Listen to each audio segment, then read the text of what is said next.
Hi everyone, it's Mark Merrill with Firm.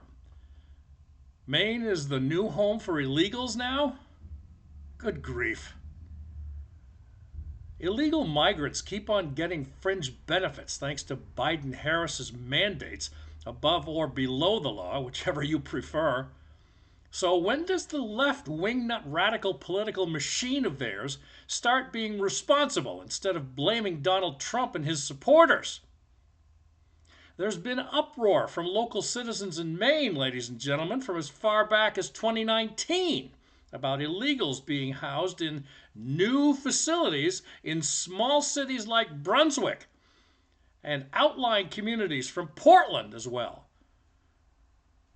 So here's the latest, America, from the national and local news bashers and a few choice statements of hopeful changes from Firm. First of all, folks, we've got this odd story that we just couldn't resist this morning, or this day in the morning. You may recall and see a small picture, and she deserves it, of Karine Jean-Pierre, KJP, the White House press secretary. And she seems to be having, it appears, according to the headline, some issues as she purposely blocks John Kirby from the briefing room, the White House briefing room podium. Now, this comes from the One American News staff back on October 15th. So according to a recent Axios report, which cited information from anonymous sources who reached out, White House Press Secretary KJP is purposefully preventing National Security spokesperson John Kirby from accompanying her during press briefings since she is annoyed and because of the fact that she feels he's hovering over her, making her feel like she has a chaperone. My goodness sakes. Are the infighting and the ongoing tiffs within the Biden-Harris regime not living in Shangri-La anymore? Can't get along with each other? Eating their own? According to All Sides Media Bias Detector, Axios is left-leaning politically to begin with. They write, sources with a lean left all sides media bias rating display bias in ways that moderately align with liberal, progressive, or left-wing thought and or policy agendas. National Security spokesperson John Kirby, who you see there, is the former Pentagon press secretary. Undersecretary of Defense Chuck Hagel frequently answers questions and remarks regarding foreign policy and national security measures, while Jean-Pierre is in charge of the White House daily briefing. Now, since the Hamas attacks against Israel last year, Kirby regularly accompanied Jean-Pierre for briefings. However, Kirby had been less visible since Anita Dunn, top White House communication aide, left over the summer. After tallying the appearances, Axios discovered that Kirby attended press briefings alongside Jean-Pierre for more than half the time prior to Dunn's departure. Kirby has now been the only one in attendance about 15% of the time since her departure. Regarding the potential causes of this, Axios referenced insiders with knowledge of the matter who claim that Jean-Pierre has secretly resented Kirby's involvement. She, Jean-Pierre, reportedly complained earlier this year about being able to choose when Kirby would join her, according to sources. Likewise, the same sources also told Axios that Kirby had allegedly voiced frustration with Jean-Pierre being territorial.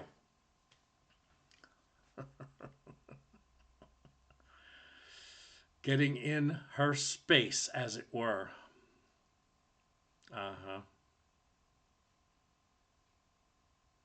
You liberals can't get along, can you? Especially when you're radicals. To finally end this brief story, folks, the White House disputed the claims of the sources who spoke to Axios and has maintained that they have a respectful professional relationship and that the characterization of their dynamics is inaccurate. Isn't that nice? Jeez. Couldn't wait to get that out of the way. Grow up, people. We're dealing with national security here. No thanks to either one of you.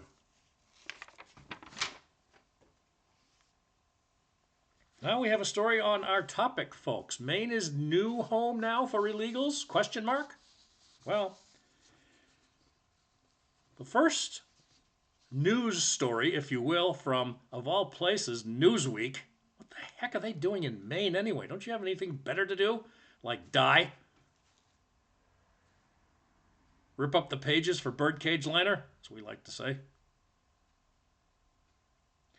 But it's about the migrants getting 2 years of free apartment rent and food in Brunswick, Maine, of all places. You keep pointing it out here, folks, that, see right alongside me here, it's crisis? What crisis? Are you kidding me? Well, the new program in Maine is going to provide asylum seekers with free housing for up to 2 years as cities across the country continue to grapple with the influx of migrants, illegals as they are. The U.S. has seen an influx of migrants entering the country in recent months, at times creating new challenges for city officials as they seek to allocate resources for themselves. Finding homes for migrants has become a key issue, particularly in communities that already have housing shortages. Many have been living in shelters, hotels across the country, forcing regular, paying American citizens to have an overnight weekend, perhaps to enjoy a theater or a sporting event. Oh no! Oh no! So here in Brunswick, Maine, they've decided to, in the City Council's own intelligent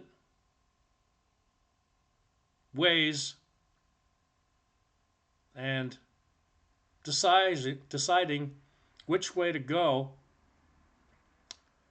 finally came to a majority quorum to open 60 new apartments for migrants, with 24 of the units already complete, according to WCSH TV here in Portland. The units are specifically planned for migrants awaiting their work permits, a process that can take more than a year. So they figured they'd give them free rent for 2 years. Isn't that nice? How lovely. Good news for you what these people are going to do. The program, led by the Maine State Housing Authority, there's one to blame right there.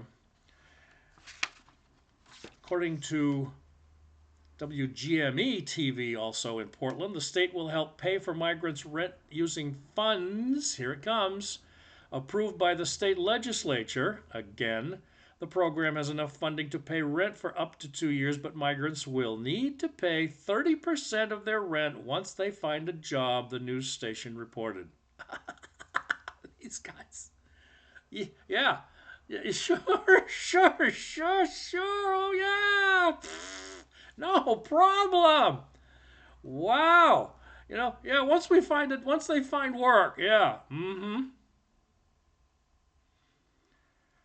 After the 2 years are up, though, the housing built by the group Developers Collaborative, there's another one, will be converted to a mix of, get this one, folks, we read into this one, and you need to as well, because you're the American taxpayer and the Maine taxpayer here in our state that's going to have to put up with this crap and put up with this you-know-what that hits the fan after the 2 years. Anyway, this Developers Collaborative will be converting most of those apartments to a mix of market rate and affordable housing units, unless officials decide there's a need to extend the program, they told the media.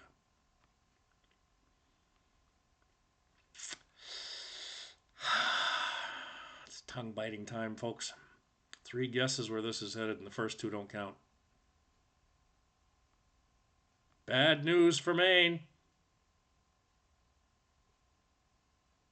Got to warm up the old Second Amendment.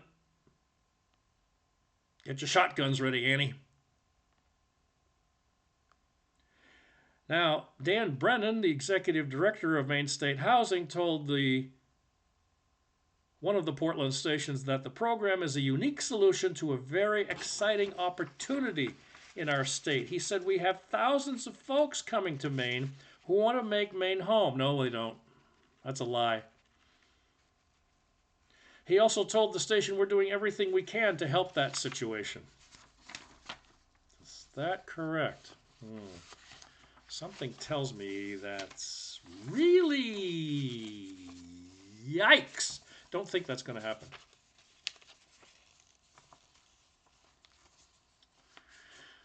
So Newsweek also, who was on task here back on the 14th of October, reached out to Maine State Housing for a comment. Didn't get one. Brunswick is a city of more than 20,000, roughly 26 miles north of Portland. Maine only has 1.3 million people and has long been viewed as having a housing shortage, has struggled to manage an influx of migrants. Gee, that should be a sign then, folks, shouldn't it? City officials in Portland have said that more than 1,600 asylum seekers arrived there last year. The city planned to house migrants at the Portland Expo Center, which could hold 300, but that hit capacity last year in 2023. Housing designed specifically for migrants in southern Maine is scarce, with one other 52-unit complex in South Portland offering housing for them, according to the Portland Press Herald. That's really great, isn't it? No, it isn't. Take a look at this.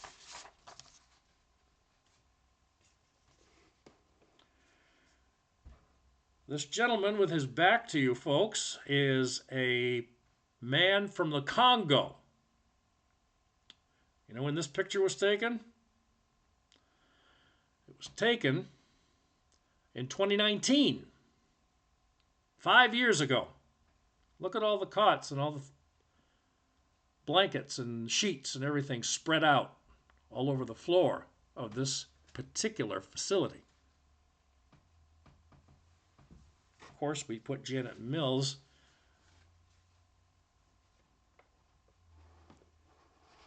face along with it. She's the one that's got the problem, folks. We've got to get her out of office, and that's all there is to it. Now, another story, folks, we'll follow up on, and that's pretty much going to cover it because, well, we want to get to the point, and we want to hear from you on fairnessinreportingmedia@gmail.com, right there. Fairnessinreportingmedia@gmail.com about everything that we present to you, all podcasts. And we'll get to those finishing links in a moment.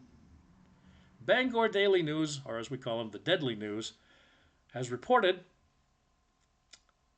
back in March of this year that Brunswick officials were caught in a backlash against immigrant housing project to begin with. So here's what's going on there, folks.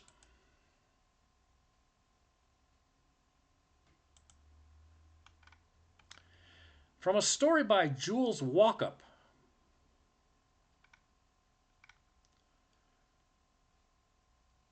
Brunswick officials emphasizing their limited role in a new housing development for asylum seekers while also insisting that they become welcoming to the residents despite the backlash and all the publicity about the 60-unit complex we just went over. It seems back in February, a heated meeting of the town council took place. Five residents made comments over a Zoom video feed that included racial slurs and anti-Semitic remarks, and some of them directed at the project. Another 5 speakers appearing in person criticized the project, saying they didn't want their tax dollars paying for it. In a few cases, falsely implying that the asylum seekers are here illegally. George Bernier from Brunswick said, "You have all these houses being built. That's discrimination in my eyes," he said. "Am I too white he said. Is that what it is? Do I work too much? What's the discrimination factor? Brunswick officials now are trying to walk a fine line in minimizing their role in the project while also welcoming the people that it's brought to town. Councillors did not respond to the February 20th meeting, and here we are now in October. They kept pushing the legal status of the project's residents, the fact they will pay 30% of their rent once they begin working. The memo also emphasized Brunswick taxpayers are not paying for the housing, and the town did not know about the arrangement until the asylum seekers were moving in, for goodness sakes. Town Council Chairperson Abby King said that the project was originally not designated for asylum seekers when it was approved by the Planning Board. Brunswick also hosts a welcome center for immigrants in its local recreation center, but that center predates the housing project and was opened to assist another round of new Mainers that arrived in 2019, same time as what we're talking about with this gentleman up here, in a Portland facility the same year. Some residents attacked the new housing complex. King, who said that she has received several threatening emails and phone calls, thinks that most residents support it. In one case, citizens raised about $70,000 to help furnish its apartments. The council had to cancel the rest of the Zoom meeting because of language being used by some of the residents. Ms. King said she's against completely removing public comment over Zoom, though, as video conferencing provides an accessible way for people to join meetings.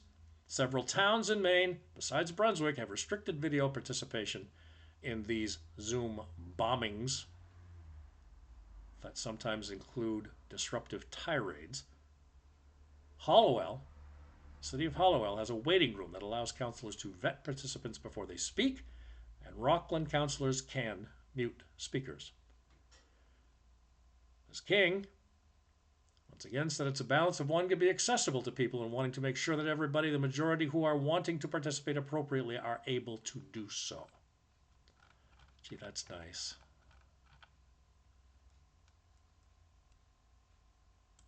But when does it stop, folks?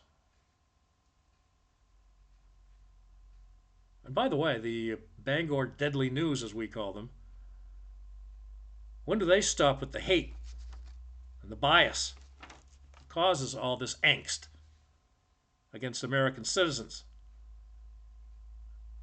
I'd like to know why they still subscribe to this rag of birdcage liner and their lies while forcing law-abiding property taxpayers like Brunswick people out on the street for illegals.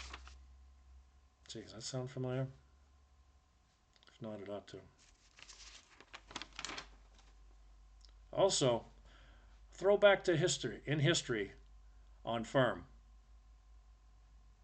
August 2nd, 2022. I don't know if you recall this headline here, folks, from the Washington Examiner. Right here. Democrats mutiny. What do they say? They say that why the president and his party could both lose this fight. That was the midterms. And they did lose the House in 2022. We got a long way to go, folks. Will the Democrats make him walk the plank? Technically, he's still president. He just goes to the beach and then comes back to the White House and goes to bed. We the people, folks, along with Elon Musk and Donald Trump, we need to take back and secure our borders. Notice it's plural. And also, folks, we need to restore trust, courage, and honor to our young people who are also fighting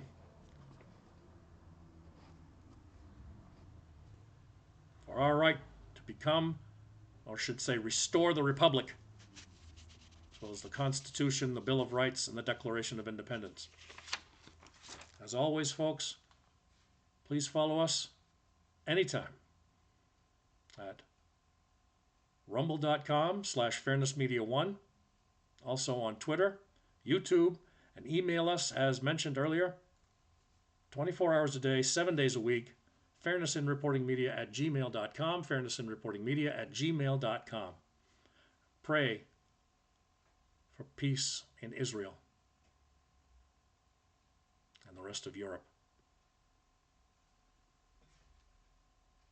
Stay safe, everyone. Peace to all.